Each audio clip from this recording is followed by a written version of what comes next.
Buen día, buenos días. Haré la presentación de este webinar en castellano para que tanto la ponente principal del mismo, Natalia Fernández Laviada, que a continuación os presentaré, como el resto de personas asistentes de fuera de Galicia que asisten al mismo puedan entenderme mejor. Bienvenidos a un nuevo webinar del ISGA, incluido en nuestra programación formativa anual. En este caso hablaremos de mujer y salud laboral, diversidad, equidad e igualdad. Se realiza en colaboración con Fraternidad Montrespa, a quien agradecemos de antemano su colaboración y participación en esta actividad. La idea de hacer esta jornada no es nueva. De hecho, formaba parte ya de nuestro programa formativo del ISGA del año 2020. En concreto, estaba previsto realizarla el 13 de marzo de dicho año en nuestro centro ISGA de Ourense. Y unos días antes, el 10 de marzo, nos vimos obligados a suspenderlo por razones de prudencia derivadas de la situación epidemiológica. Ya en ese momento éramos conscientes de que sería solo un aplazamiento y en cuanto fuese posible la llevaríamos a cabo tal como ha sido y es por ello que estamos hoy aquí. Durante este webinar se expondrá el modelo de mujer en la sociedad actual, trataremos temas como la salud laboral, prevención de riesgos laborales en clave de género y medidas de diversidad, conciliación, equidad e igualdad que necesitan las organizaciones. La igualdad entre hombres y mujeres es una condición previa para lograr los objetivos en materia de empleo, competitividad y cohesión social. En esta lucha por la igualdad de género, el ámbito laboral juega un papel determinante y, consecuentemente, las actuaciones en materia de seguridad y salud laboral también. Fundamental una efectiva integración de la perspectiva de género en el ámbito preventivo, utilizando herramientas que ya poseemos y teniendo en cuenta la diversidad de los grupos de trabajo, dejando de estandarizar trabajos y riesgos. Sin duda, llevar a cabo políticas inclusivas aporta un valor añadido que perciben tanto los trabajadores como el público objetivo. Para explicar todo ello, contamos hoy con tres mujeres, con Elena, Natalia y Adela, que os iré presentando a continuación. En primer lugar, ya doy paso a Elena Mancha Montero de Espinosa, directora xeral de Relacións Laborais da Consellería de Emprego e Igualdade, que hará la apertura de este webinar. Así que, Elena, tienes la palabra cuando quieras. Pois, Alberto, moitas grazas pola túa presentación. Bueno, antes de comenzar, agradecer a todas as persoas que nos están escoitando e vendo a súa presencia e interese nesta webinar. Por suposto, a Natalia Fernández Laviada, que é a responsable como subdirectora xeral de Prevención, Calidade de Comunicación da Mutua Fraternidade Montrespa, pola súa participación e colaboración sempre de ela e da Mutua co noso ISGA. Bueno, un abrazo, unha aperta forte a Adela, que a vexo xe na pantalla, que despois vai pechar. Esta xornada, como acaba de decir Alberto, vai dirixida a abordar o tema da perspectiva de xénero na prevención de riscos, centrándonos, neste caso, non só na igualdade, sino tamén na equidade e a diversidade que necesitan as nosas organizacións. A Xunta de Galicia, a través da actual Consellería de Emprego e Igualdade, ten entre os seus obxectivos maiores a promoción do principio de igualdade de oportunidades en todas respecto a todas as persoas, e a sensibilización de toda a sociedade ao respecto do principio de igualdade de trato entre mulleres e homes, o quere hacer canto antes e a maior celeridade. A igualdade entre mulleres e homes é unha condición previa para lograr o obxectivo en materia de emprego, competitividade e cohesión social. Na loita pola igualdade, o ámbito laboral xoga un papel determinante. Consecuentemente, as actuacións en materia de seguridade e saúde no respecto á muller tamén, por suposto, son. Por lo tanto, desde a Xunta esta tarefa se eleva desde un punto de vista transversal múltiple.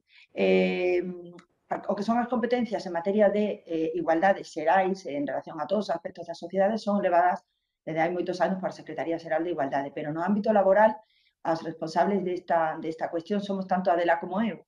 Adela, ao respecto a saúde da muller, ao respecto do ISGA e a competencias que leva a ISGA, a protección da saúde da muller no ámbito laboral, entendámonos ben, e ao respecto a todos o que son o campo laboral transversal, as condicións de traballo laboral puramente ditas, corresponde á Dirección Xeral.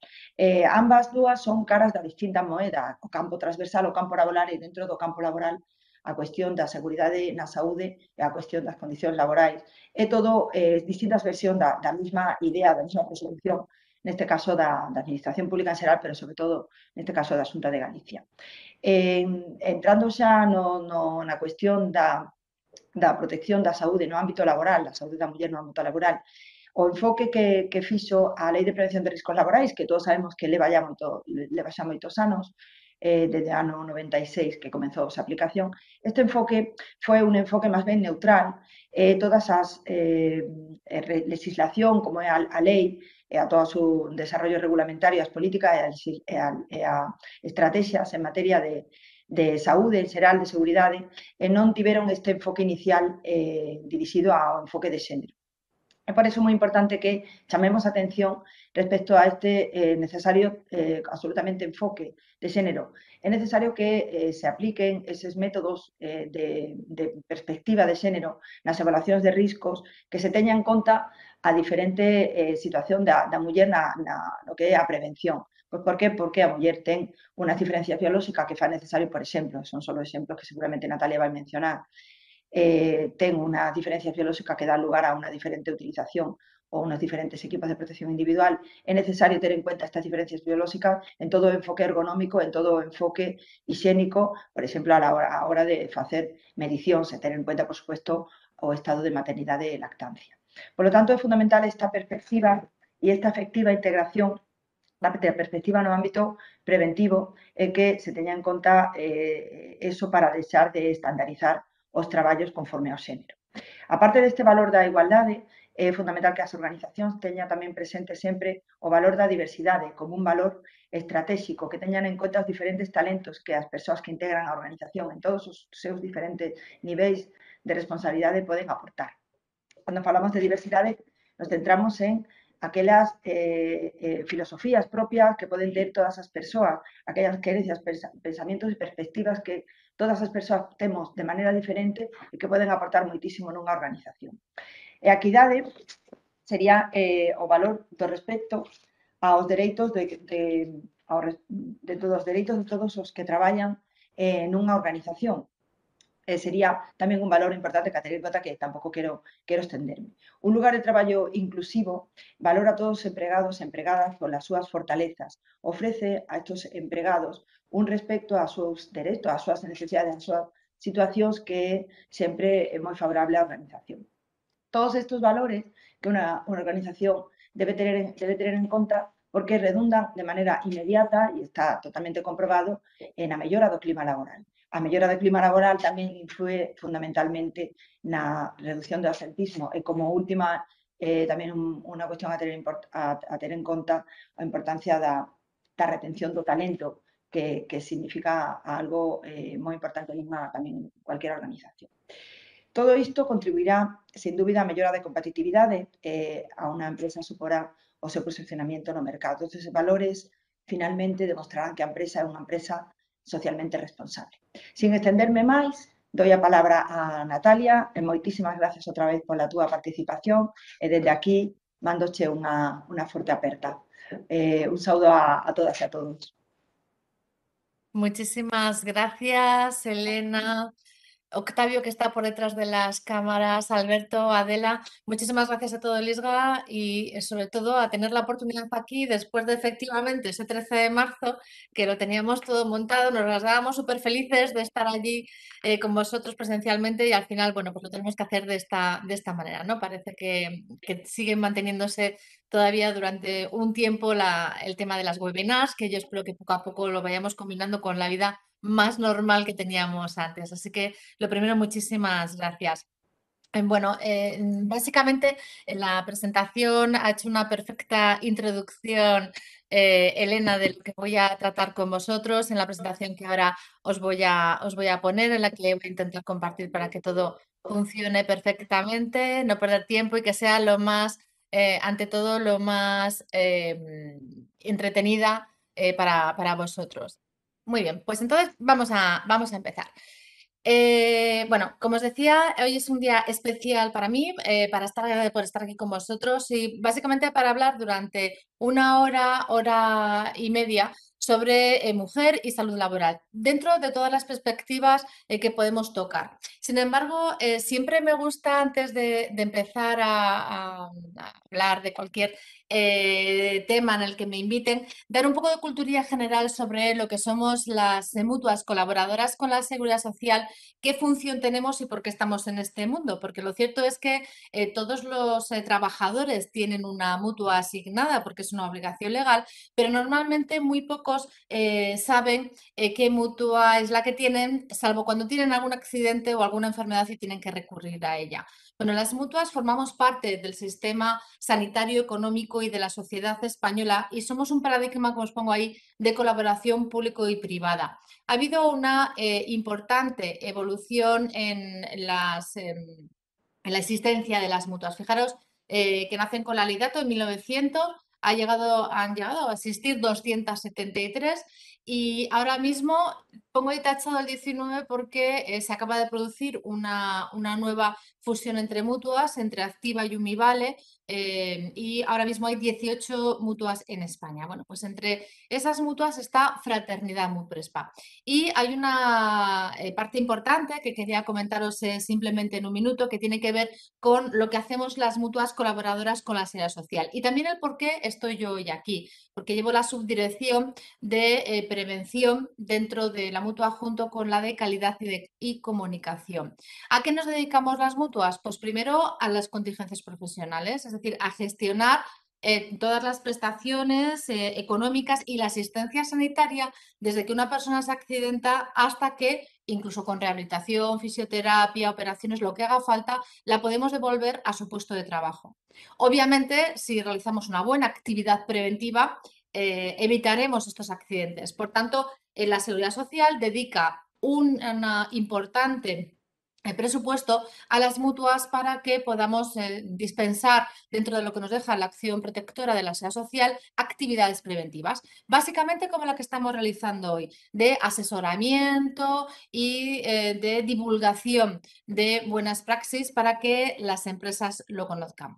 También pagamos la prestación económica de la contingencia común, es decir, todo aquello que no es accidente de trabajo o enfermedad profesional. También pagamos el riesgo de embarazo y lactancia cuando la mujer, por cuestiones relacionadas con su puesto de trabajo, no puede realizarlo y entonces se paga el 100% de la base reguladora para que esa madre no corra peligro ni ella ni su futuro hijo o hija. El cese de actividad de los autónomos, el denominado CATA, que también ha tenido durante esta pandemia una importancia fundamental porque ha habido un montón de prestaciones que el Gobierno ha puesto a disposición de los autónomos y que se han pagado a través de las mutuas. Otra prestación que es muy desconocida, que es el cuidado de menores afectados por cáncer u otra enfermedad grave, cuando los padres tienen que quedarse en casa a reducir la jornada porque su hijo está hospitalizado por una serie de enfermedades que están señaladas en un anexo y que, por tanto, deben de cuidar de ellos. Y las demás actividades de la Seguridad Social que nos vayan encomendando. Entonces, lo cierto es que estas 18 mutuas que existen en España, tenemos más de 23, bueno, tenemos 23 hospitales, más no, 23 hospitales, 1.200 camas, 71 quirófanos, más de 1.000 centros en España, con más de 21.000 trabajadores a disposición de todos los trabajadores españoles, ese 98% en empresas que tienen la contingencia profesional o ese 82% de empresas que tienen contingencia común. Realizamos más de 100 millones de actos médicos al año, fijaros. Sin embargo, y a pesar de todo esto, de que las mutuas somos el evitar accidentes y enfermedad profesional, somos el trabajo de 21.000 profesionales en España o el tiempo, como os pongo ahí, para que 3.000 padres y madres puedan cuidar a sus hijos, lo cierto es que estoy convencida de que si pregunto qué mutua tiene cada uno de los que me estáis escuchando, pues probablemente muchos ni siquiera sepa qué mutua colaboradora de la Seguridad Social es la que tiene asignada, con una calidad de servicio del 8,6, o sea que no hacemos tan mal las cosas, ¿no? Bueno, pues vamos a empezar. Y vamos a empezar con la parte de diversidad. Quería encuadraros el por qué estamos hoy aquí desde el ámbito legal. Bueno, si hablamos de diversidad, tenemos que tener en cuenta que la diversidad ante todo es heterogeneidad. La diversidad, que parece que hoy en día además es algo lógico y natural porque estamos en un mundo global, en un mundo absolutamente complejo. Hoy somos capaces de estar dando aquí una charla y que nos estén viendo 3.000 personas de cualquier parte del mundo, de España, en cualquier hora, porque estamos en un mundo hiperconectado, globalizado. ¿Cómo no van a estar globalizadas nuestras empresas? ¿Cómo no vamos a tener empresas diversas en las que se puedan incorporar diferentes personas profesionales, personas trabajadoras con absolutamente bagajes tan diferentes? Bueno, esto es algo que es así, pero que en un primer momento puede parecernos que es un reto porque en un principio puede generar determinados conflictos. Hoy vamos a ver que la diversidad, si se trabaja bien dentro de una empresa, solo nos otorga puntos positivos. Es el desarrollo activo y consciente de un proceso y de una utilización de las diferencias y de las similitudes como un potencial maravilloso para todas las empresas. Y vamos a hablar de las diferentes diversidades, ¿vale? El otro día, estando con Begoña Soler, la subdirectora, una de las subdirectoras generales del Instituto de las Mujeres, me decía: Natalia, siempre remarca bien que cuando se habla de diversidad hay que diferenciar entre diversidad e igualdad. Es cierto que ahora estamos vendiendo de alguna manera la diversidad, metiendo la de género también. ¿Por qué? Porque de alguna manera es más fácil para la empresa, dentro del concepto de empresa saludable y de cómo tenemos que trabajar para que las empresas tengamos o pongamos a disposición de nuestros trabajadores y trabajadoras en los máximos potenciales en un clima laboral lo más perfecto posible, tenemos que trabajar la diversidad. Y la diversidad, en principio, son las que ahí os marco. La diversidad cultural, esa está clara, ¿no? Hay lo que hemos comentado, una internacionalización, una globalización importantísima de proveedores, de clientes, de empleados que vienen de cualquier parte del mundo. Bueno, pues ese capital humano, con sus valores, su experiencia, sus habilidades, sus diferentes formas de trabajar, es importantísimo que sepamos trabajarlo dentro de la empresa. En segundo lugar, vamos a hablar de la diversidad por edad. ¿Cómo no? El otro día escuchábamos que igual vamos a estar trabajando hasta los 75 años. Y hay un montón de memes al respecto, ¿no? Bueno, pues si se está retrasando la edad de jubilación, lo normal es que haya un envejecimiento de la población activa. Y no es lo mismo ser encofrador que ser directivo para estar trabajando con 75 años. ¿Estaréis conmigo? Bueno, pues ahí está la diversidad de la edad. La diversidad generacional, por supuesto, vamos a hablar de ella también, porque es algo muy importante que tenemos que trabajar dentro de nuestras empresas para que sean empresas saludables. No es lo mismo trabajar con una millennial que con una persona de 60 años. Es diferente. Tienen diferentes objetivos, diferentes formas de ver las cosas y todo esto tenemos que saber gestionarlo. Relacionado con esto, la diversidad tecnológica, por supuesto que sí. ¿Cuánto y qué diferente es ser una persona analógica o una persona digital? El otro día escribí un mini artículo para Yo Jefa relacionado con el Día de las Niñas, que ha sido precisamente este lunes, y ahí mencionaba, porque además el eslogan de este año tenía que ver con el tema digital, niñas digitales, que las nuevas generaciones no van a tener esa brecha digital de muchas mujeres que al final acaba siendo una brecha salarial, porque el mundo se está llevando hacia lo tecnológico de una manera impresionante y estaréis conmigo en este sentido, estoy segura. Luego la diversidad funcional, por supuesto, por supuesto. Y esto trabajamos mucho en prevención, esto sí que es uno de los temas que hemos trabajado, las capacidades diferentes que puedes tener por nacimiento, por nacer ciegos, por ejemplo, o sordos, o bien sobrevenidamente. A lo largo de nuestra vida nos pueden pasar muchas cosas, y eso puede cambiar nuestras capacidades y tenemos que saber trabajarlo en las empresas. Por supuesto, también la diversidad sexual, el hecho de que haya compañeros y compañeras homosexuales, el tema del lesbianismo, de la transexualidad, también puede dar lugar a mucha discriminación laboral y tenemos que trabajarlo. Y por supuesto, una diversidad que, pues digo, una diversidad que está al margen, porque somos el 50% de la población del mundo, creo que ya el 51%, una vez que además se incorpora la mujer al mercado laboral, es todo lo que tiene que ver con el género. Claro, cuando hablas de diversidad, hablando de más del 51%, pues parece que no es lo más apropiado, ¿no?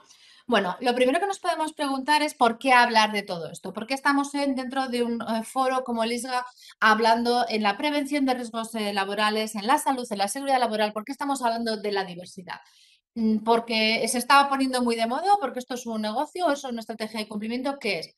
Bueno, lo cierto es que por ética y legalidad está claro, es una discriminación atacar cualquiera de las diversidades que os he dicho antes y que vamos a profundizar a lo largo de esta charla, pero también por efectividad nos lo tenemos que creer. Es verdad que si trabajamos la diversidad dentro de nuestros equipos, si tenemos equipos heterogéneos en los que sabemos trabajar de una manera consciente y saludable todos estos elementos, vamos a mejorar la reputación de la empresa, vamos a conservar talento, como decía Elena, importantísimo, vamos no solamente a conservarlo, sino también a atraer talento a nuestras organizaciones. Vamos a incrementar la motivación de los trabajadores y de las trabajadoras, que va a implicar, por tanto, menos absentismo, como también ha mencionado Elena, y se va a aumentar la innovación y la creatividad a la hora de buscar soluciones en este mundo con tantos problemas, ¿no? Bueno, pues una vez enfocado las diferentes diversidades, voy a entrar un poquito en cada una de ellas, para que podamos tener al menos, yo siempre digo que cuando se hace una charla de más de hora y media, al final te quedas con 4 cosas, ¿no? Con 4 mensajes. Bueno, pues yo con que os quedéis con los mensajes de las diferentes diversidades y un poco de cómo tratar cada una de ellas, creo que puede ser suficientemente interesante. Primero, sabemos que estamos también con las ODS, los Objetivos de Desarrollo Sostenible. La ODS 8 habla de trabajo decente para todos. La Organización Internacional del Trabajo ya explica y explicaba que tener organizaciones en las que las empresas, los colaboradores no se discriminen de ninguna de las maneras, va a hacer que tengamos empresas más sólidas, multiculturales y ricas. ¿Qué beneficios tiene la diversidad cultural, que es en la que estamos ahora hablando y trabajando? Bueno, por supuesto, el talento. Nadie puede obviar que cuando una persona tiene un bagaje cultural, que ha salido más allá de su pueblo, ha visto mundo y se ha relacionado con muchas personas, va a tener un open mind, que digo yo, una mente abierta, que le va a hacer trabajar de una manera diferente. Por supuesto, una persona que ha vivido diferentes experiencias es más posible que tenga una mente capaz de tener pensamientos laterales, es decir, no solo ir a la respuesta lógica o a la primera, sino que por su experiencia vital, por su bagaje cultural, nos pueda ayudar a tener o a darnos soluciones innovadoras. Nunca divide o va a generar más conflictos. Se puede pensar que en un primer momento sí, pero más allá de los conflictos originales que se puedan dar por las diferencias, porque todos somos distintos, siempre se van a crear sinergias positivas. Y por supuesto siempre va a repercutir, y las mejores organizaciones a nivel mundial creen en la diversidad y creen en la equidad, ¿vale? Punto número 2. Hemos hablado de la diversidad por edad. Bueno, es cierto que cuando tenía preparada esta presentación teníamos la esperanza de vida mayor, ahí os he puesto los datos, los tengo ahora actualizados a los datos del INE del 2020, y aunque es cierto que la pandemia ha recortado, fijaros, en 1,24 años la esperanza de vida en España, sigue siendo uno de los países con mayor esperanza de vida y también más envejecidos, ¿no? Se plantea que casi el 19% de la población es mayor de 65 años. Esto genera un montón de problemas y todos lo sabemos, no solamente con las pensiones, sino con el sistema de salud y con el mantener este sistema de bienestar que tenemos en España tan maravilloso. Bueno, la esperanza de vida ha bajado tanto en los varones como en las mujeres, básicamente derivado de todo lo que hemos vivido con el tema del COVID. En cualquier caso, las empresas tienen que tener en cuenta, y por eso es un elemento, y volvemos a lo mismo, de empresa saludable, tienen que tener en cuenta que dentro de sus equipos van a encontrar tanto gente de 20 años, de 30, de 40, de 50, de 60 y yo no sé si de 75 algún día. ¿Qué significa esto? Que vamos a tener que ser capaces, los prevencionistas, los directores de recursos humanos o todos aquellos que estén ocupados y preocupados en las personas, de gestionar todo este tema. Porque por mucho que nos parezca, y esta slide la odio, pero bueno, no hace falta que nos la leamos al completo, simplemente es para tener una foto, ¿no? Al final, ¿por qué es necesario hacer algo en relación con el envejecimiento activo? Porque seamos conscientes, no es lo mismo tener 20, 30 que 50 años, ¿no? Hay capacidades que se robustecen, pero hay otras que no son tanto.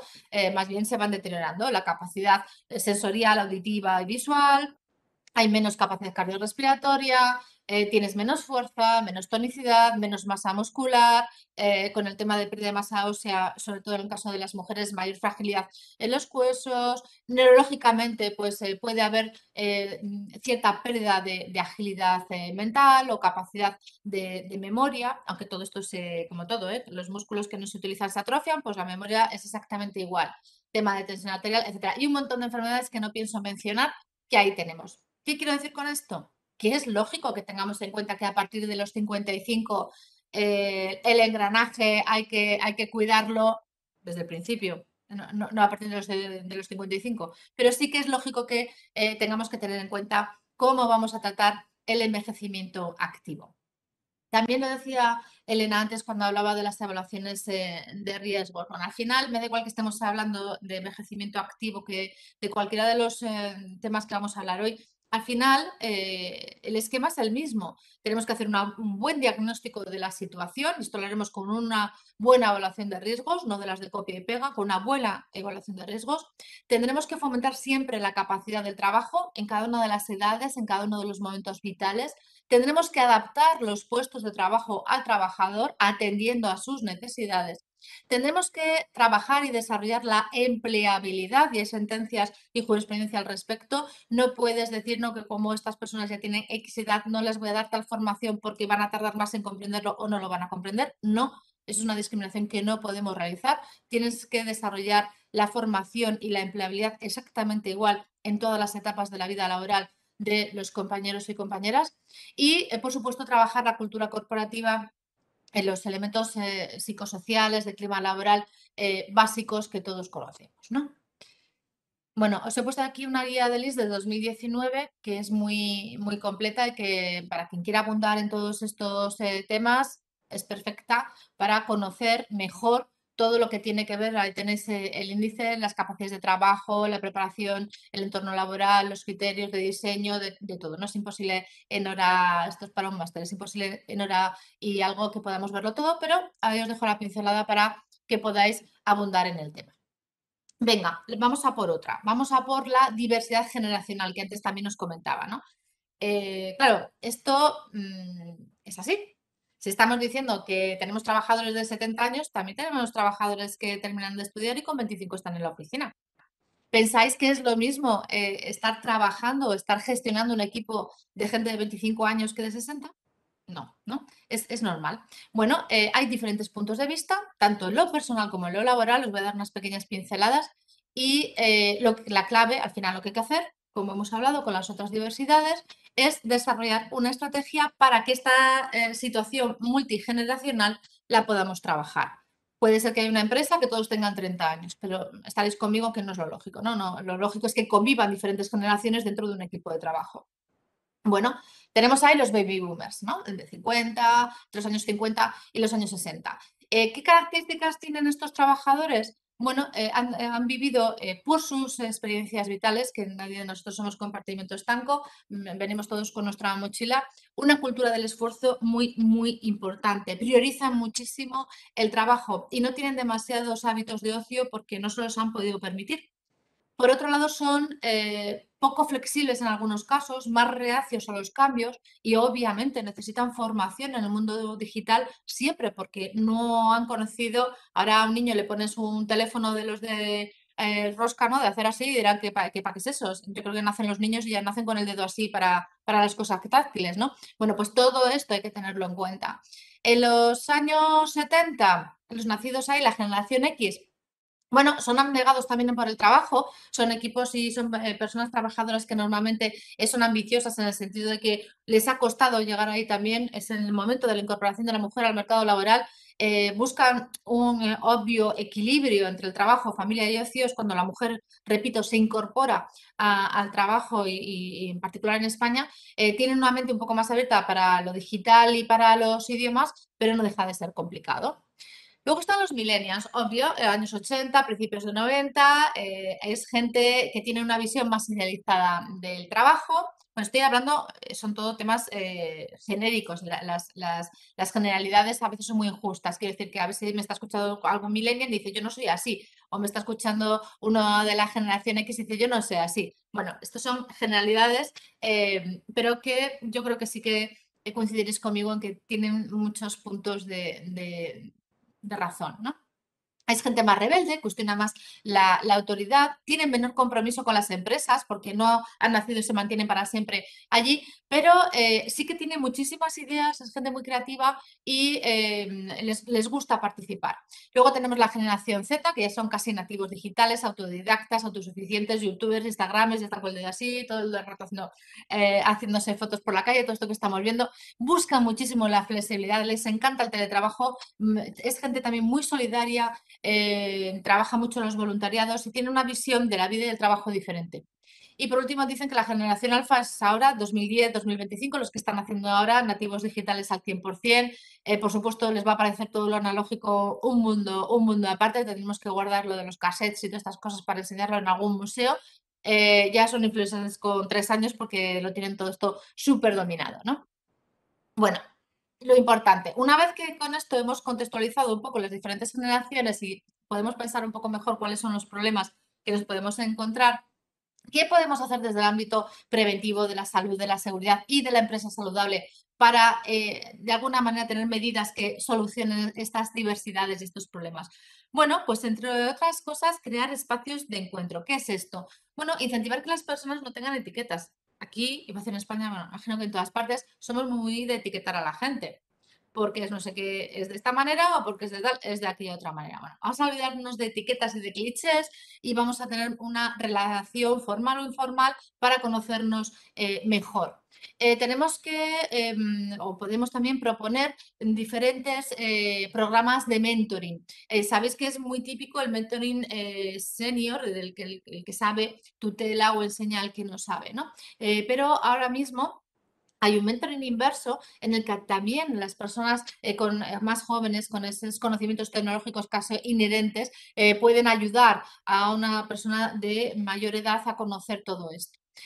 Rotar los puestos de trabajo, el que haya evaluaciones continuas, que haya un buen feedback, precisamente porque las nuevas generaciones necesitan más ese tú a tú y estar más en contacto. Bueno, pues todo esto flexibiliza y hace que se pueda trabajar mejor. Vamos a por otra diversidad, la diversidad funcional. Claro, los que hemos tenido la suerte de nacer en principio con todas nuestras capacidades para poderlas desarrollar, pues es estupendo, pero es que estas capacidades no son fijas en el individuo. Mañana yo salgo por ahí, me cae una teja a la cabeza o me atropella un coche y me quedo en una silla de ruedas o me puede entrar cualquier enfermedad. Luego, como varían constantemente, es muy importante que podamos ajustar los cambios a las diferentes situaciones vitales de las personas trabajadoras. Algunas, como pongo ahí, pues podrán ser o que vengan de nacimiento, de enfermedad, de un accidente de tráfico, de un accidente de trabajo, de la propia vida, ¿no? O simplemente con la edad, por lo que hemos mencionado en la slide maldita que llamo yo. Bueno, pues todo lo que tiene que ver con todo esto también hay que trabajarlo. Y la diversidad se aborda también preventivamente desde el ángulo funcional, prestando muchísima atención a las exigencias de trabajo, ¿vale? Y volvemos a lo mismo, a las evaluaciones de riesgos, a unos buenos planes y a unas buenas medidas preventivas. Mirad, escuchando una charla muy buena que hizo la ONCE y la Unión el año pasado, hablando precisamente de discapacidad, género e igualdad, me quedé y le pedí a la subdirectora que me pasara, por favor, los datos que había mencionado porque me pareció muy significativo, los tenéis ahí.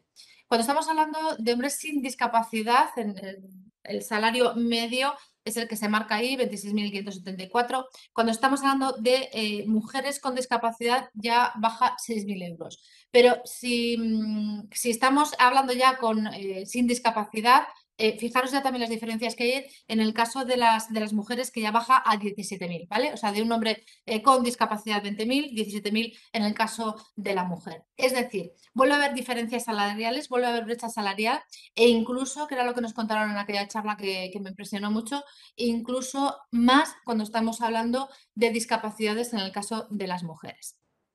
Bien. Vamos a por otra diversidad, la diversidad tecnológica. Claro, Estamos en el mundo ya 4.0, ¿no? De máxima digitalización, automatización, robotización, bueno, con la parte esta apocalíptica de que puedan desaparecer trabajos, que se dicen que 1 de cada 2 puestos de trabajo ya no van a existir dentro de 10 años. Yo, como soy optimista, realista por naturaleza, pienso que unos trabajos desaparecerán, pero que aparecerán otros. Y si no, ahí tenemos el ejemplo de correos, ¿no? ¿Quién manda ya una tarjeta postal, quien manda una carta? Y Correos sigue siendo una empresa potente que se ha reinventado. Bueno, pues eso es lo que tendrá que ocurrir con todas las empresas y con todos nosotros. Tendremos que reinventarnos. Hay tres tendencias tecnológicas que han cambiado absolutamente el mundo. Una es el Internet, está claro, esta accesibilidad inmediata, instantánea a toda la comunicación. Yo, que estudiaba con los avanzados de Derecho, ahora que lo tienes todo a un golpe de clic, me sigue pareciendo increíble, ¿no? El mundo del Big Data, de poder conectar miles de cientos de millones de trillones de datos para sacar conclusiones, para poder actuar, para predecir comportamientos, incluso también en relación con los accidentes. Y, por supuesto, todo lo que tiene que ver con la inteligencia artificial, no solamente de robótica, exoesqueletos, en materia también de trabajo para en el mundo de la medicina, ¿no? Yo creo que la cara buena de todo esto es todas las herramientas de salud y todos los empoderamientos que hay para el paciente a través de este trabajo, ¿no? Volvemos a lo mismo. Los millennials lo tienen chupado. No hay ningún problema. Ágiles, intuitivos, tecnoadictos y demás. Pero el resto, formación, aprendizaje. Y esta es uno de los mensajes que quiero dejar claro, ¿vale? Todo lo que tenga que ver con el trabajo, tanto en diversidad tecnológica como cuando cambian las cosas, en cualquier concepto, tiene que tener una parte muy importante de aprendizaje, de formación, para que la gente se encuentre segura y esa incertidumbre que produce el no tener controladas las cosas las podamos superar. Y por último, si recordáis, la sexta diversidad que os ponía al principio de todo, que quería comentaros unas pinceladas de cada una de ellas, es la diversidad sexual. Estamos ahora en un momento en el que se está trabajando de una manera más potente desde las administraciones públicas todo lo que tiene que ver con estos condicionantes de homosexualidad, lesbianismo, transexualidad. Lo que nos interesa desde el punto de vista de los prevencionistas, de los directores de recursos humanos, de los ocupados y preocupados, como digo siempre, las personas, es que al final también en estos casos de personas trabajadoras tengan todas las condiciones necesarias para evitar situaciones discriminatorias, de forma que lo tengamos en cuenta. Yo os pongo algunos datos de los problemas incrementados que se pueden encontrar estas personas, ¿no? Al final, como todo, ¿dónde vamos a ir? Bueno, pues a buenas evaluaciones de riesgos, buenas encuestas de clima laboral, buenas encuestas psicosociales, a declaraciones de principios, políticas de igualdad, de normalización, de visibilización. Ahora las nuevas generaciones, y también lo veréis por vuestros hijos o niños cercanos a vosotros, cómo no tienen ningún problema. Incluso les preguntas, ¿qué? ¿Tienes algún novio? No, no tengo ni novio ni novia. Bueno, son temas que, gracias a las campañas de sensibilización, de visibilización, de información, bueno, pues se tiene otra percepción de estas cosas que, para los que somos de unas generaciones posteriores, pues igual nos puede costar un poco más, ¿no? Pero en cualquier caso, y con esto termino este bloque, debemos promocionar la salud en los lugares de trabajo teniendo en cuenta la diversidad, que así comencé, ¿no? No solamente por un tema legal o de cumplimiento, sino también porque es muy beneficioso para la empresa. Vamos a pensar, si no es con el corazón, crematísticamente, ¿no? Es importantísimo. Vamos a tener mano de obra productiva, sana, sabia, cuando estamos hablando de personas con mucho bagaje, con muchos años trabajando, con mucha experiencia, más motivada y que, por supuesto, importantísimo, importantísimo desde el ángulo de las mutuas, con índices inferiores en las bajas laborales y del absentismo, porque vamos a conseguir mayor bienestar en el trabajo. Por eso, a mí personalmente, el tema de la diversidad, que hace ya años, que no es una cosa que he comenzado ahora, hace años que estoy intentando demostrar de alguna manera que dentro de una empresa saludable, por supuesto que tenemos que cuidar la ergonomía, por supuesto, la seguridad en el trabajo, por supuesto, que no haya accidentes, que no haya enfermedades profesionales, por supuesto que sí, que esa es la base, pero también hay que trabajar todos estos elementos con lo que llamo el liderazgo saludable, con líderes que sepan y que conozcan y que tengan en cuenta todos estos elementos porque es necesario para poder gestionar equipos, ¿vale? A happy worker is a productive worker. Ahí acabamos esta primera parte. Bien. Con respecto a la segunda parte de mi charla, que también os lo marcaba al principio, quería tocar temas de conciliación, temas de equidad y de conciliación. Esto es muy importante y seguro que estaréis conmigo. Si estuviéramos juntos, pues ya sabéis que a mí me gusta mucho parar, hablar, dialogar, preguntar, incorporaros en mi charla para que no sea un monólogo, pero bueno, esto es lo que tiene estas tecnologías, tienen pros y contras. Bueno, pues, ¿por qué tenemos que hablar de conciliación dentro de la prevención y dentro de una empresa saludable? Bueno, tenemos que hablar de conciliación porque desde el momento en que la mujer se incorpora al mundo del trabajo, está claro que no puede dedicarse al 100% al mundo de su casa. Esto no es más que un compromiso entre los hombres y las mujeres, entre la vida personal y la vida profesional, para solucionar este tema, este problema o este dilema. ¿Cómo hay que hacerlo? Bueno, lo lógico es que se empiece por medidas personales entre las parejas, ¿no? Cuando hay una buena cultura en la pareja, cuando la pareja es sana, lo lógico es que directamente entre el varón y la mujer se repartan, exista este compromiso y esta cooperación en el trabajo. Volvemos y pensar en las generaciones. No es lo mismo la generación de mi padre que la mía o que la de mi hermana la pequeña. Es totalmente diferente cómo se ven estas cosas, ¿no? En nuestros casos, nuestras madres tuvieron que dejar de trabajar en el momento que nosotras nacimos. Somos 3 hermanas y mi madre era maestra y, bueno, se tomó la decisión en casa de que efectivamente ella se quedara a darnos clases a nosotras en lugar de otros niños porque tenían que cuidar de la familia. Era el modelo que existía en ese momento. Bueno, a las medidas personales entre parejas y las decisiones personales que se toman están las medidas sociales de las empresas, que esas sí nos ocupan a nosotros, es decir, de qué manera dentro de las empresas podemos ayudar a que esto funcione. Y, por supuesto, las políticas de las administraciones públicas. Antes le decía Elena, qué buena medida que ahora los niños de 0 a 3 años creo que tengan el colegio gratuito en toda Galicia. Qué buena medida, de verdad, de las buenas, para conseguir que esto funcione, ¿no? Bueno, pues políticas de las administraciones públicas para acceder al mercado laboral en condiciones de igualdad y de equidad. Bueno, pues es una típica medida de la administración pública para conseguir esto. ¿Por qué? Bueno, pues porque parece que estamos hablando del siglo pasado, pero que sí, ¿no? Pero fijaros que tampoco hace tanto tiempo de todo esto, es que yo ya soy muy mayor, pero fijaros que hasta 1954, si una mujer se casaba con un extranjero, perdía la nacionalidad.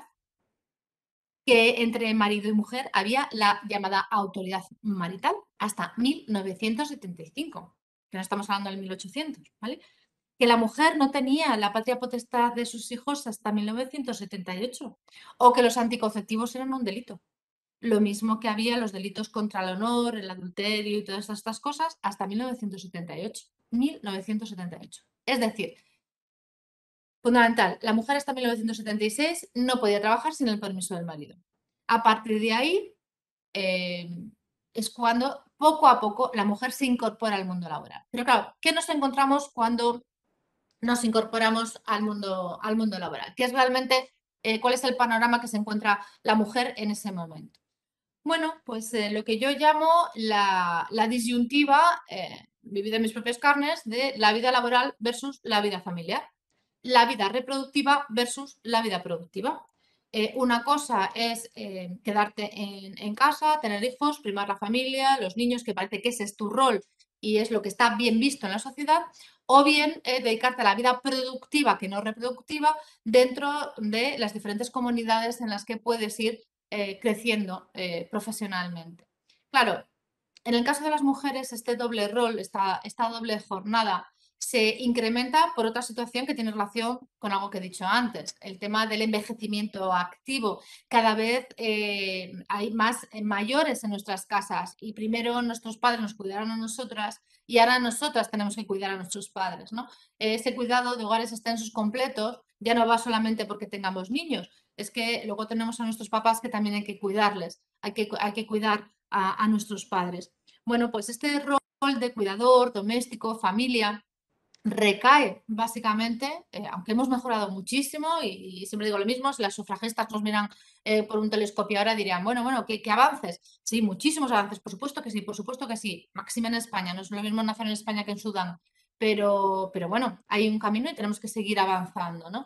El trabajo de la mujer en un primer momento y todavía actualmente, en muchas ocasiones, se ve como dentro del terreno de lo voluntario, realmente... el otro día hemos tenido esta conversación con mis padres en casa y me parecía, bueno, tú dejaste de trabajar porque quisiste. Y mi madre se rebota así y dice, bueno, porque quise. No, porque no te hacía falta trabajar, yo ganaba el doble. Eso fue lo que dijo, yo ganaba el doble porque tenía 3 trabajos hacía falta para mantenernos a todos, ¿no? Y todo el día trabajando. Bueno, pues eso de que la mujer trabajaba porque quería, como si fuera un hobby, y ese rol de llevar el dinero a casa estaba muy dividido, muy perfectamente estereotipado. Y eso se va quedando ahí de alguna manera, ¿no? Claro, esto se une a otro tema que era lo que yo intentaba explicar en ese momento. Vamos a ver, papá. Es que al final lo que ocurría es que si mi madre está con un trabajo parcial porque también tiene que cuidarnos a nosotras. Si además tú ganas efectivamente 3 veces más. Y esto llevándolo en general. Siempre que el trabajo es más precario el de la mujer, tiene menos salario, tiene menos posibilidad de carrera profesional, hay más brecha salarial entre uno y otro, puede tener un trabajo parcial, etcétera, en peores condiciones. Al final, ¿quién va a decidir dejar de trabajar? ¿Él o ella? ¿Dónde está el coste de oportunidad de abandono femenino? Bueno, en que al final se prioriza ese trabajo reproductivo, se sale del mercado laboral, a veces se quiere volver a entrar y es muy complicado, y al final hay que decidir entre el trabajo de uno y el trabajo de otro, ¿no? Bueno, esto es así. Nos puede gustar más o menos, estar más o menos de acuerdo, pero es que es así. Bueno, ¿qué beneficios? Hemos dicho que hay medidas personales, por supuesto, las primeras, las que tiene que tomar la pareja cuando hay una buena cultura dentro de la pareja. Hay unas medidas de la empresa y unas medidas de la administración pública, ¿no? Bueno, vamos a centrarnos en las medidas de las empresas. ¿Qué podemos hacer como empresas saludables, como empresas que queremos en la seguridad y en la salud laboral para mejorar esto? Bueno, pues hay diferentes medios, pero sobre todo volvemos a lo mismo. Yo siempre digo que al final tenemos que convencer cuando los técnicos de prevención, cuando nuestros consultores de prevención de la mutua van a las empresas y tienen que convencerlas para mejorar sus actividades, lo mismo que los técnicos del ISGA, para tratar de que las cosas funcionen mejor, siempre les digo que hay que intentar hablar el idioma de la persona y con el registro de la persona que tienes delante. Si estás hablando con un CEO, con un director, al final, por supuesto que tienes que hablar de seguridad y salud laboral, pero también tienes que hablar de productividad, también tienes que hablar de eficacia, también tienes que hablar de prestigio, de credibilidad, de imagen, tienes que hablar de talento, tienes que hablar de reducción del absentismo, porque si logramos todo esto que estamos hablando, el compromiso de la plantilla va a ser mayor y va a evitar bajas innecesarias y va a evitar muchas ocasiones esa falta o esa ausencia en el puesto del trabajo más o menos justificada. Bueno, ¿qué medidas podemos adoptar para que esto funcione? Hay muchas políticas, hay muchas diferentes. También siempre digo lo mismo, esto es como cuando hablamos de empresa saludable en general. El otro día en el Congreso Prevencionar lo decía, no podemos hacer ni café para todos, ni podemos hacer de ninguna de las maneras implantar medidas estándar, ¿no? Hay que hacer trajes a medida de la cultura de la empresa, de cómo son las personas trabajadoras que están allí, de cómo entienden, cómo viven y cómo se sienten esa empresa, los valores, porque si no es absolutamente una tontería, ¿no? Se ha frivolizado mucho con esto y al final pues eso se ha centrado en que pongo unas manzanas y quito los snacks y a cambio pongo no sé qué. No, eso no es generar empresas saludables. Todo lo que estamos hablando hoy es generar empresas saludables de verdad. Esto sí que es generar una empresa saludable. ¿Cómo? Bueno, también con políticas flexibles, ¿vale? Flexibilidad que puede ser temporal o espacial, la hemos vivido ahora con el COVID, ¿no? Puede ser una flexibilidad temporal en el sentido de que, y vamos a ver ahora diferentes ejemplos de horarios flexibles, de semanas laborales comprimidas, sabes que está hablando ahora que sí de lunes a jueves, de reducción de horas, etcétera, ahora veremos algunos ejemplos, o espacial, como hemos vivido como una medida organizativa en el COVID por el tema de la pandemia, pero que ha motivado que algo que podía parecer imposible, y vuelvo a poner el ejemplo de la Mutua, aquí prácticamente el teletrabajo estaba al 0,2% y de repente de la noche a la mañana prácticamente 2.000 trabajadores, de los 2.000 pues 1.500, porque obviamente en la red el personal médico, enfermeras estuvieron allí al pie del cañón durante todo el tiempo, pero todo lo que eran servicios centrales o todos aquellos puestos de trabajo que podían hacerse en teletrabajo pasaron a ser en teletrabajo. Algo que parecía inconcebible, yo misma, es decir, dirigir a mi equipo desde casa me parecía absolutamente inconcebible. Ser un líder, aunque me estoy desviando, ser un líder también es muy complicado y también es algo que tenemos que aprender. Y más ahora que vamos a tener que gestionar equipos de las dos maneras, ¿no? Vamos a tener que gestionar equipos presentes. Yo estoy convencida que vamos a un modelo híbrido. El teletrabajo, y es una opinión personal, al 100%, para mí no es, salvo en puestos de trabajo muy concretos, no es viable. Además, se pierde esa conexión que me parece, o por mi forma de ser, fundamental entre las personas, ¿no? Entonces, tenemos que saber trabajar los dos sistemas, el teletrabajo y lo presencial. Bueno, volvamos a las medidas de conciliación dentro de las empresas. Horarios flexibles, adaptaciones horarias, pues entro un poco más tarde, salgo un poco antes, en las entradas, en los turnos, en bolsas de trabajo, en semanas, lo que hablábamos, laborales comprimidas, en permisos no retribuidos, que el 99% lo piden las mujeres, permisos legales de maternidad y paternidad, que en el momento el 99% lo piden las mujeres, excedencia voluntaria o cuidado de dependientes, que también un porcentaje muy alto lo piden las mujeres. Flexibilidad espacial, lo que hemos hablado, el teletrabajo, trabajo a distancia, acercamiento al domicilio. Yo soy de una gran empresa que lo primero que hacía, que es a nivel nacional, era descentralizar a los trabajadores. Si tú eres de Santander y te mandan a Sevilla, hasta que haces tu vida en Sevilla, ¿a qué te dedicas?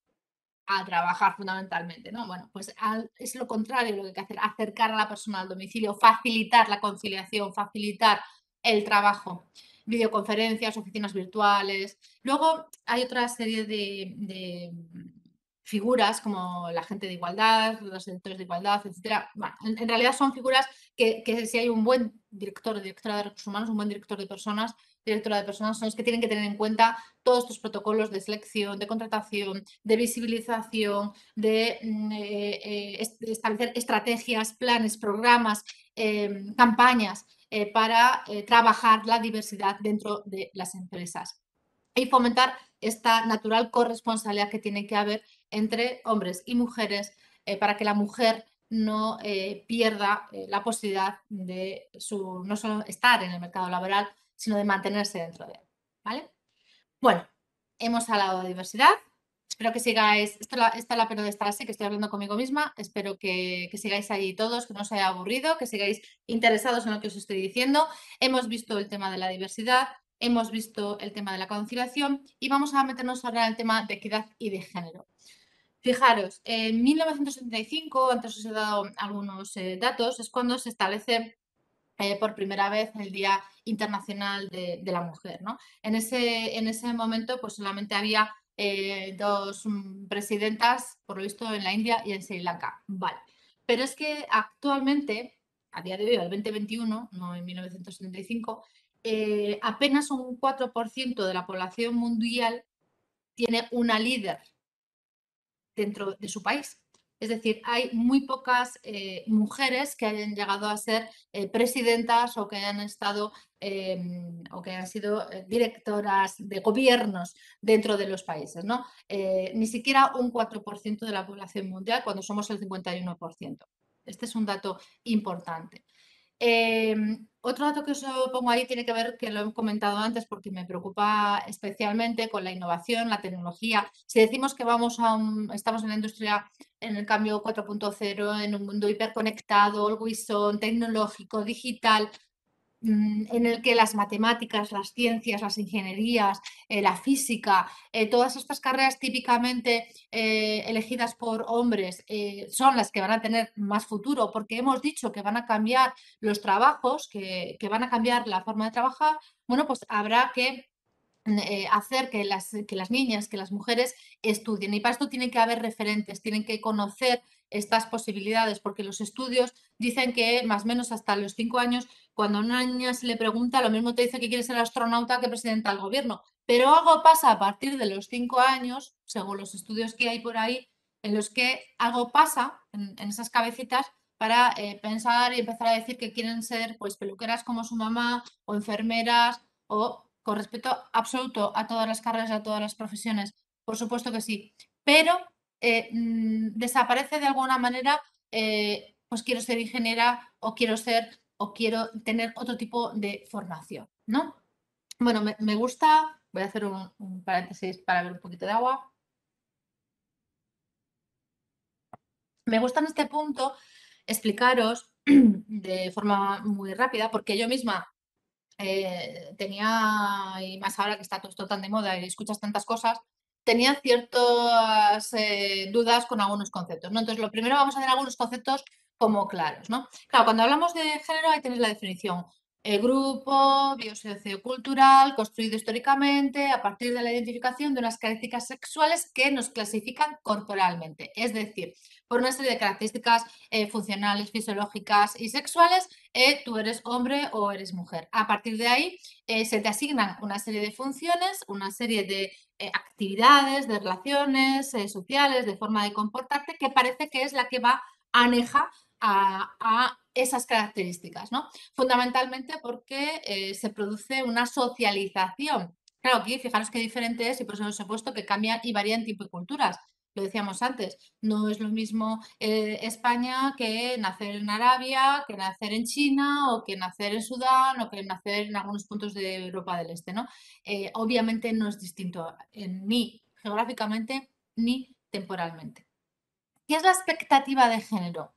¿Por qué se habla de estas cosas ahora tanto? Bueno, porque unido a ese género se crean unas expectativas. Se crea la expectativa de que seas madre y si no, pues la han preguntado muchísimas veces y puede ser que no quiera o que no pueda. ¿Y por qué eso no tiene que ser una pregunta que se haga a una mujer? Bueno, porque se tiene la expectativa o la idea de que lo lógico, como un estereotipo de género y como un rol lógico, es que seas madre, ¿no? ¿Qué son entonces los estereotipos de género? Bueno, pues volviendo a esos roles, el conjunto de ideas y creencias que la sociedad te va metiendo sobre cómo tienen que ser las cosas, ¿no? Sobre cómo te tienes que comportar, sobre cómo tienes que ser. Porque si eres mujer y eres demasiado agresiva o ambiciosa, y en el mejor sentido de las palabras, ¿qué pasa? Esta bruja de dónde ha salido. No, un hombre ambicioso no se ve igual que una mujer ambiciosa. O una mujer que sea fuerte, potente, que tenga las ideas claras, que hable claro, no se ve igual que cuando es un hombre el que realiza estas circunstancias, ¿no? Es diferente. Bueno, pues los estereotipos de género se van conformando, se van homogeneizando en el mundo femenino, en el mundo masculino, como si solamente hubiera una forma de ser hombre o de ser mujer. Y esto es algo que se está trabajando en la sociedad actual. Otro elemento importante, los roles de género, que tiene mucho que ver con lo que estamos hablando ahora, con los estereotipos y con el tema de las expectativas de género y demás. Al final, cuando tú tienes o se te busca o se cree que tienes esas características y actitudes, pues hombre, si tú eres cuidadora, lo más lógico es que te hagas enfermera. Si tú al final lo que te gustan son los niños, lo más lógico es que te hagas maestra, ¿no? Bueno, pues son las tareas y funciones, las destrezas o habilidades que en función del sexo históricamente hacen que haya una división sexual del trabajo. Espero y deseo que me esté explicando bien. ¿Por qué? Porque esto es como dar pequeños escalones, ¿vale? Dar pequeños pasos para entender las cosas.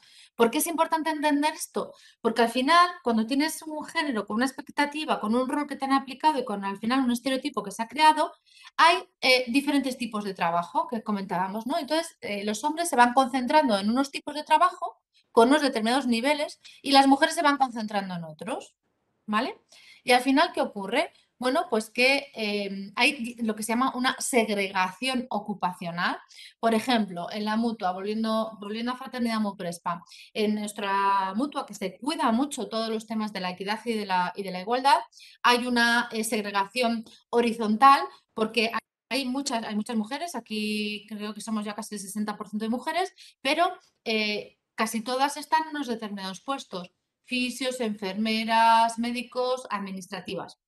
Lo que se busca es que no haya una segregación vertical, es decir, que cada vez haya más mujeres que estén en jefaturas de área, de negociado, en direcciones departamentales, en direcciones territoriales o en subdirecciones generales, como es mi caso. Vale, pues eso es la segregación horizontal y la segregación vertical, que yo creo que con eso también os queda claro. Y luego escucharéis el tema del suelo, del techo de cristal, del suelo pegajoso, de los guetos de terciopelo. ¿Esto qué es? Que seguro que lo escucháis en la televisión, en los comentaristas, porque ya digo, como ahora esto, sobre todo desde el caso Rocito, está tan en boga, pues todo el mundo habla del tema. Bueno, el gueto de terciopelo son aquellas áreas o aquellas ocupaciones que se han ido feminizando, de forma que normalmente lo realizan las mujeres y que casualmente van o bajando de nivel, o bajando de condiciones, o disminuyendo la calidad, o disminuyendo los salarios. Y luego os voy a poner ejemplos, ¿vale? Y el techo de cristal es todo lo contrario. El suelo pegajoso, el gueto de terciopelo es abajo, que hay que trabajarlo, por supuesto que sí. Ahí está el tema de las Kellys y un montón de puestos de trabajo muy duros realizados habitualmente por mujeres. Y luego está el techo de cristal, que es la otra parte. La barrera invisible que hace que de alguna manera llegues a un punto y es que no haya forma de pasar al siguiente. ¿Por qué? Bueno, porque las organizaciones siguen siendo y estando dominadas por varones, porque al final se sigue viendo que la mujer, vale, sí puede ir subiendo, pero hasta aquí, más no, y se quedan estancadas en sus carreras. En mi opinión, las administraciones públicas son, y así lo están haciendo, las que trabajan estos dos elementos, ¿vale? Tanto en los segmentos más desfavorecidos, como en el caso de lo que hablamos antes de las Kellys, cómo se tiene que seguir trabajando los segmentos relacionados con la equidad en los órganos de gobierno, de dirección de las empresas. Bueno, el lenguaje sexista no creo que haga falta que os lo explique, todo lo que tiene que ver con precisamente la forma en la que nos expresamos, ¿no? Puede parecer que es baladí, pero y por supuesto yo no soy de las extremistas, y no voy a poner ejemplos de cómo se está en algunos casos distorsionando, en mi opinión, el lenguaje, ¿no? Pero sí es verdad que tenemos que tener cuidado porque muchas veces no nos damos ni cuenta y el lenguaje es así, no es lo mismo llamar zorro que zorra y de esto podríamos poner muchos ejemplos, ¿no? Bueno, pues vamos a ver qué tipo de barreras de alguna manera existen dentro del lenguaje para cuidarlo. No es lo mismo que una directiva la llamen niña, porque estoy segura que a ningún directivo le llamarían niño, ¿no? Bueno, todo este tipo del tema del lenguaje también es importante cuidarlo.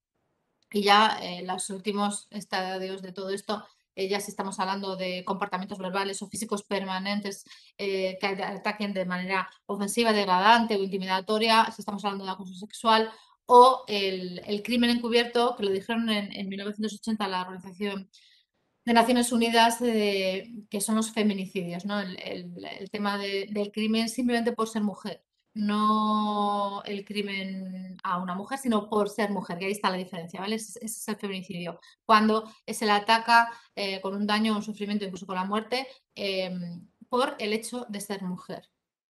También a tener en cuenta. Bueno. Vamos a seguir, que vamos perfectos con el tiempo, vamos a seguir y os voy a meter un poco en el tratamiento legal del género, ¿vale? Aquí me podía tirar 2 días, simplemente os he puesto en las de diferentes normativas. Por supuesto que la Constitución española en el artículo 14 dice que somos iguales ante la ley, no puede haber ningún tipo de discriminación, ni por nacimiento, ni por raza, ni por sexo, ni por religión, ni por opinión o por condición.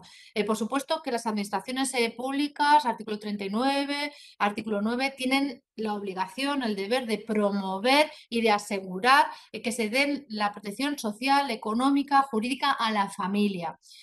Hablaba Elena de la salud biológica, embarazo y maternidad. Es verdad, la Ley de Prevención de Riesgos Laborales del 95, que entra en el 96, realmente solamente en el artículo 25 nos habla de lo que es la salud biológica.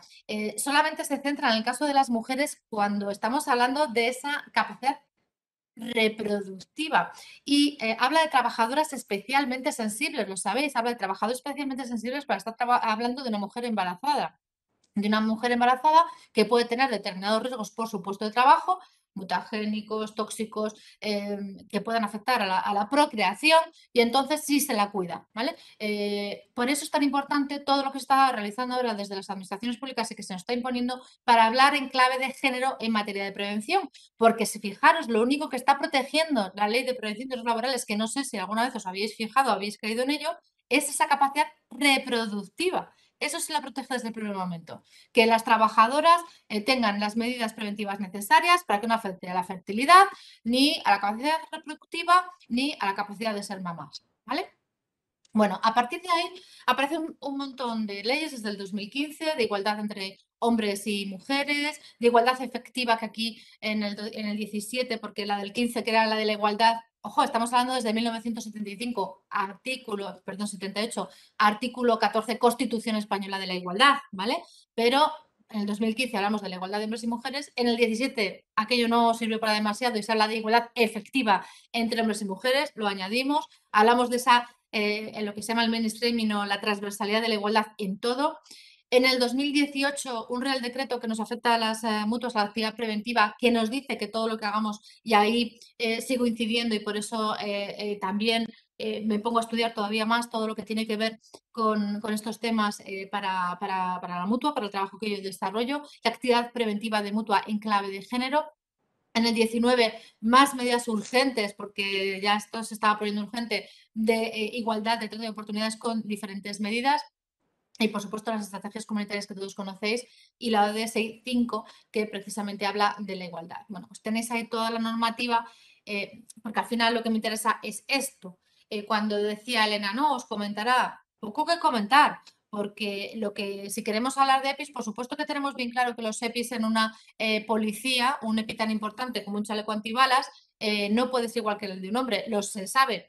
Hay mamas por medio, el tiro no tiene la misma, ni la misma trayectoria, ni sucede lo mismo en el caso de un chaleco antibalas de un hombre y una mujer, y sin embargo son iguales. Con el caso de los EPIs, realmente, si os fijáis, lo que hay es por tamaños, pero hay muy pocos EPIs que estén realmente estudiados, que también es un tema a trabajar en clave de género, es decir, EPIs para mujeres. Los EPIs en general hay para zurdos y para diestros, hay para gente más alta y un poco más baja. En algunos casos hay botas más grandes o más pequeñas en número, pero no hay un trabajo, no existe una política preventiva de verdad en materia de EPIs. Como tampoco demasiado cuando hablamos de TLVs, cuando hablamos de riesgos higiénicos, cuando se hacen las pruebas farmacéuticas, que no sé si lo sabéis, no sé, ahora igual probablemente se haya mejorado, pero normalmente también se tomaban con varones. Y sabemos perfectamente ahora que incluso hay determinados medicamentos que las dosis, las cantidades, cómo afectan resultados secundarios y demás, no es para nada igual en hombres y mujeres, sobre todo por nuestro tema hormonal, ¿no? Entonces, bueno, todo este mundo, por eso digo, hay mucho camino por recorrer, no hay una política preventiva específica de riesgos laborales desagregada por sexo, salvo lo que tiene que ver, como he visto, por capacidad reproductiva y algunas cosas sueltas en relación con EPIs, muy poquito, con lo que estábamos hablando ahora mismo. Y sí hay políticas, que no hay que confundirlas, en relación a la conciliación, la equidad, la igualdad, para mejorar el clima laboral. Pero en prevención de riesgos, cuando estamos hablando de seguridad, de higiene, de ergonomía, muy poquito. Luego tendremos que trabajar políticas por supuesto, entre todos, siempre digo lo mismo, entre las administraciones públicas, las mutuas colaboradoras con la seguridad social, las empresas, las fundaciones, las asociaciones, la sociedad en general, para conseguir que todo esto se trabaje de una manera mucho más profunda. Entorno laboral. Claro, esto es un poco para que veáis simplemente algunos datos, de que lo que os he dicho no es que me lo haya inventado, lo que digo siempre lo sustento en datos, siempre lo sustento en evidencias. aquí tenéis las tasas de actividades económicas, las tasas de las mujeres, en qué tipo de actividades están, cuándo hay más contratación femenina, en qué tipo de trabajos o cuál es el mayor número de contratos que están suscritos por las mujeres, ¿no? Al final, actividades que están muy relacionadas pues, con lo que estamos hablando, o con servicios o con los cuidados, etcétera. Tipología de contratación, lo mismo, más datos. Al final, la contratación de una jornada laboral que no es completa o que no es indefinida es más del terreno femenino que del masculino. Y luego esto que también me gusta mencionarlo siempre, lo que yo llamo puestos con cara de mujer. ¿Quiénes son mayoritariamente las cuidadoras en geriátricos, en residencias, las que van a domicilio, los que están en guarderías, las recepcionistas, las call centers, las azafatas, me da igual que sean de vuelo que de suelo, enfermeras, matronas, dependientes en caja, las que se han chupado todo el COVID estando en los supermercados, las camareras de piso, de limpieza, con todo esto que estamos hablando, posturas forzadas, movimientos repetitivos, trabajos mal pagados, estrés, falta de recursos, muchas veces sin darse de alta en la seguridad social. Todos estos puestos son los que tienen fundamentalmente cara de mujer. Y en algunas ocasiones, cuando tienen cara de hombre, porque luego no, azafatos hay. Bueno, ¿se les llama azafatos o cómo se les llama? Auxiliares de vuelo. No a los hombres no se les llama azafatos, las azafatas son ellas, ellos son auxiliares de vuelo. Y lo mismo pasa con los cocineros, las cocineras. Ellas siempre han sido cocineras, pero cuando este rol lo coge un hombre, ¿cómo se llama? Ya son chefs, ya son otra cosa, el cocinero no es tan habitual que digan el cocinero tal, no, es el chef, es el masterchef, es el superchef, ¿no? Es decir, incluso de alguna manera el lenguaje que hemos quedado que no es baladí, el lenguaje que no es neutro, se cambia cuando ese trabajo habitualmente realizado por una mujer empieza a hacerlo por un varón, ¿vale? Con otro tema importante y también muy serio, cuando se cambia, si además va unido a condiciones laborales diferentes, es decir, cuando es una azafata se le paga tanto, cuando es un auxiliar de vuelo se le paga tanto, ¿vale? Son temas también a tener muy en cuenta. Claro, volvemos, porque veis que intento amueblaros la cabeza de forma global, ¿no? Si unimos ese doble cansancio de estar en casa, de estar en el trabajo, de la poca cooperación y compromiso de los varones a la hora de ayudar, ahí tenéis el 3 horas dedicadas al trabajo en casa, hora y media como mucho el varón. Al final, la que tira de las lavadoras y de todo normalmente de la casa es la mujer. Ese conflicto que hemos dicho de los hogares extensos, de los niños y de los papás que se hacen mayores. Ese sentimiento de culpa si al final no te da para toda la vida, no cuidas la familia como quieres o como te gustaría, no tienes horas para todo o encima vas postergando una maternidad que luego al final nunca llega. El variable este del embarazo que hace que ese ser biológico se una a ver, que va a coger, va a coger más bajas lógicas durante el embarazo, lo que pueda pasar después, la conciliación, etc, etc, ¿vale? Bueno, pues todos estos temas son importantes. También simplemente por daros unas pinceladas de todo esto, vamos a ver cómo vamos de tiempo. Bien, perfecto, me queda tiempo. La diversidad física, también lo ha comentado antes Elena, ¿no? Y todo esto tiene que ver con el tema sobre todo de los EPIs, que también os he hablado un poquito. Está claro que hombres y mujeres somos diferentes. Antropometría, biomecánica, fisiología, la altura, y os he puesto todo lo que se me ha ocurrido que hace que haya que tener en cuenta el tema de los equipos de protección individual y los equipos de trabajo de forma diferente. Un 7% inferior de estatura, menos fuerza de agarre, menos masa muscular normalmente, mayor desgaste de cartílagos y demás y de huesos por el tema del calcio, menos capacidad pulmonar, menos peso, menos temperatura corporal, características hormonales muy diferentes que hacen que vaya habiendo diferentes fluctuaciones a lo largo de la vida de la mujer, neurológicas, sensoriales, de aprendizaje. Bueno, ahí podemos tener diferentes opiniones. En cualquier caso, lo que está claro es que hay una variabilidad intra e interindividual y que hay que tener en cuenta todo esto en las evaluaciones de riesgos, que es lo que a mí me interesa que nos quede claro, ¿no? Que al final todas estas diversidades físicas y todas estas diferencias antropométricas, biomecánicas, tenemos que tenerlas en cuenta, recordando lo que hemos hablado de la diversidad en nuestras evaluaciones de riesgos. Entonces, y con esto ya entro en la parte final, 10 minutos de mi presentación, la que ya me sale ya la vena. Y decimos, "Bueno, entonces, ¿qué es lo que pasa? ¿Qué es lo que pasa? ¿Qué pasa? ¿Qué pasa para que al final tampoco las mujeres, cuando estamos hablando de esta igualdad, equidad, lleguemos a los puestos más altos? Vamos a sustentarlo con datos, vamos a más datos. Sabemos que por un informe muy potente de la Organización Internacional del Trabajo, que encuestó a más de 13.000 empresas, ahí lo tenéis, de más de 70 países, los resultados fueron claros. En aquellas empresas en las cuales había una distribución equilibrada de género, los resultados comerciales eran mejores en un 20%.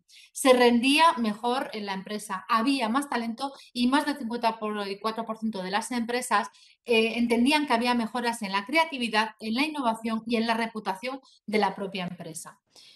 Cuando una mujer es quien preside también el Consejo de Administración o está, los resultados, también lo tenéis en ese documento, un paso decisivo hacia la igualdad de género, que lo podéis tener por internet, también de la Organización Internacional del Trabajo, con un montón de datos, de evidencias, que no nos lo estamos inventando, ¿vale? Un montón de datos sobre la brecha salarial, la brecha de género, el tema del doble rol, de la preparación entre hombres y mujeres, por qué las mujeres aprueban más oposiciones, por qué las mujeres tienen bueno, aprueban también y tienen mejores notas tanto en la universidad, pero luego de repente algo pasa tras la universidad, que a pesar de tener las mejores notas, más máster, más formación, se quedan en puestos inferiores. ¿Por qué no llegamos? Bueno, pues ahí tenéis a Selin Sadler, que ha sido directora de Facebook, pero ha pasado por un montón de cargos.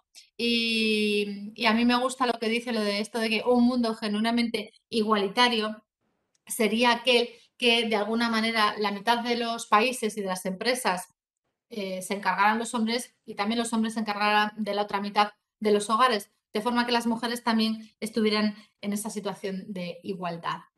Claro, todo lo que hemos hablado y creo que ahora ya con los conceptos un poco más claros y sin llevarnos a ningún extremo de ninguna clase, sino a todo lo contrario, con mucho raciocinio, con mucha evidencia, con mucho dato y con mucha tranquilidad y con mucho sosiego.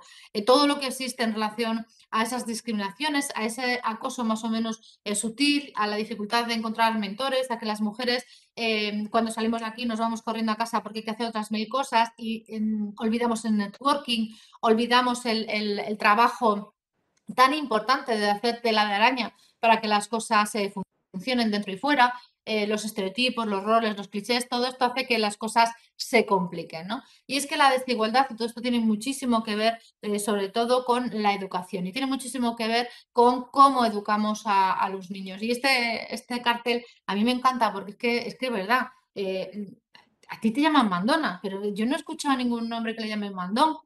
Será que es un super jefe, un super líder, un super lo que sea, pero desde luego no he escuchado a nadie que diga qué jefe más mandó.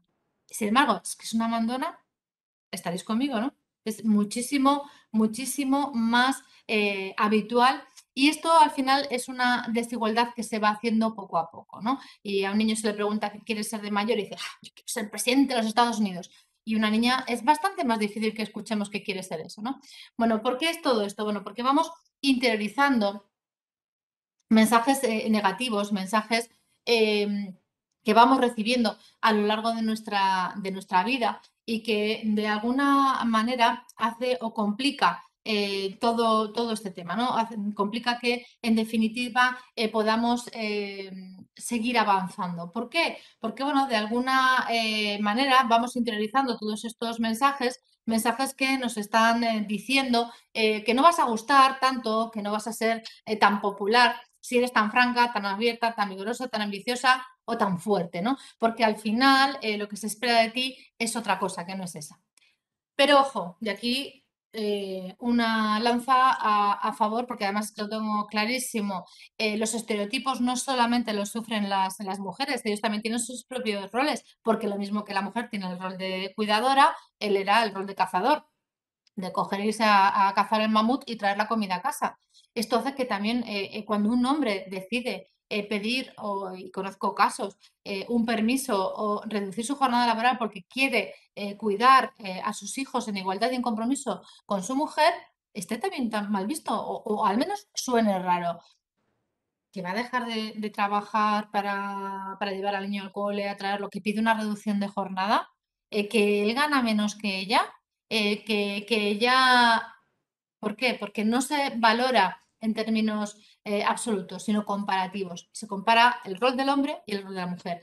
Y no nos da tiempo, pero hay que seguro que lo habéis visto, un spot publicitario de Gillette muy bueno, en el sentido de que algo así, que hay que ser muy hombre para ser hombre también, ¿no? Bueno, pues para tener tus propias iniciativas, y si quieres ser bailarín, no te acusen de una condición sexual diferente simplemente porque quieres ser bailarín de primera, ¿no? Bueno, y con esto voy a acabar. Simplemente manifestar que dentro de Fraternidad Muprespa trabajamos todo el tema de la igualdad, de la equidad y de la conciliación desde el primer momento, que ya vamos por el tercer plan de igualdad, que hemos firmado un montón de acuerdos, de apoyos a empoderamientos y a diferentes fundaciones, asociaciones, instituciones relacionadas con la mujer y con el potenciar el camino de las mujeres dentro de la mutua, que particularmente dentro de la prevención también lo hemos trabajado. Hicimos, cuando teníamos la oportunidad de hacer webinars abiertas, estoy buena, sin webinars, en vivo y en directo, quería decir. Cuando podíamos hacer jornadas, hicimos una maravillosa en el Caixa Forum que se llamaba La otra mirada de la prevención, ya en el 2019 fue la última que pudimos hacer, precisamente hablando ya de la integración de la persona, de la perspectiva de género en la seguridad y en la salud en el trabajo. Hemos realizado trabajos con vuestros compañeros de al lado, con el Instituto Asturiano, con Miriam, en relación al proyecto INGEPRE. Y bueno, todo lo que podemos, pues vamos trabajando e intentando que todo esto funcione de la mejor manera posible. Y con esto acabo. Muchísimas gracias. Voy a dejar de compartir y estoy abierta. Si tenéis alguna duda, alguna pregunta o queréis que me explaye en alguna otra cosa, pues a vuestra entera disposición. Espero que os haya gustado y que os haya entretenido y que os haya hecho reflexionar un poco. Con eso me basta. Muchísimas gracias, Natalia. Muchísimas gracias, Natalia, por la túa estupenda presentación. A verdade é que se fixo curta e quedan con ganas de seguir escoitándote. Pero, bueno, ampliaste os conceptos de diversidade, conciliación, equidade de xénero de unha maneira tremendamente clara. Sen dúbida, creo que nos ten que dar clara entender a diversidade como un valor estratégico, ¿no?, que responde a diversos talentos con que contan as organizacións, coñecementos, experiencias, valores, actitudes e xenidade das persoas son as que conforman a verdadeira diversidade e inclui a todos os empregados e as empregadas. A importancia das medidas de flexibilidade temporal ou espacial para que os traballadores e traballadoras poidan atender os seus intereses persoais e as súas responsabilidades familiares para facilitar a conciliación.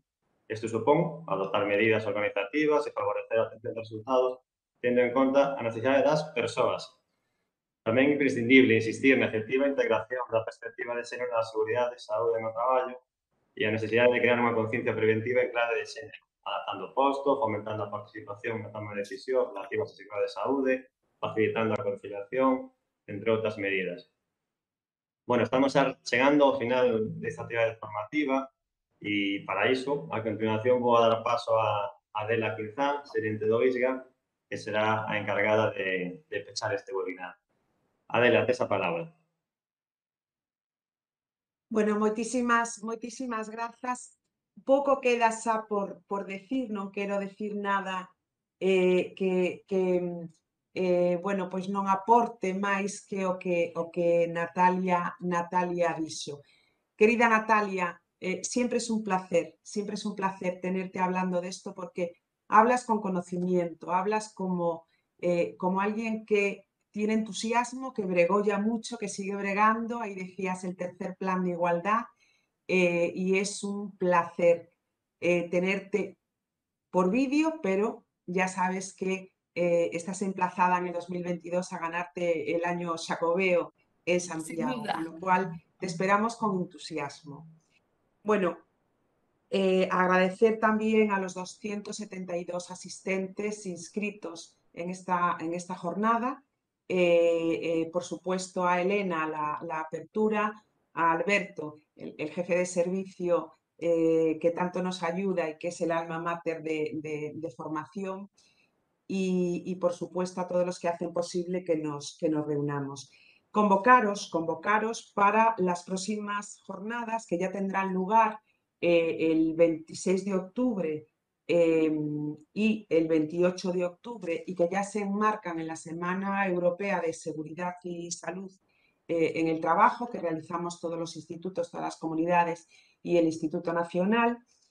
Y nada más, Natalia, agradecerte de verdad y de corazón, decirte que eres un lujo tenerte aquí y transmitir ese entusiasmo y rompiendo esos techos que tanta falta nos hacen. Muchísimas gracias a todos Muchísimas gracias a y a vosotros, todas. un placer. Muchísimas gracias.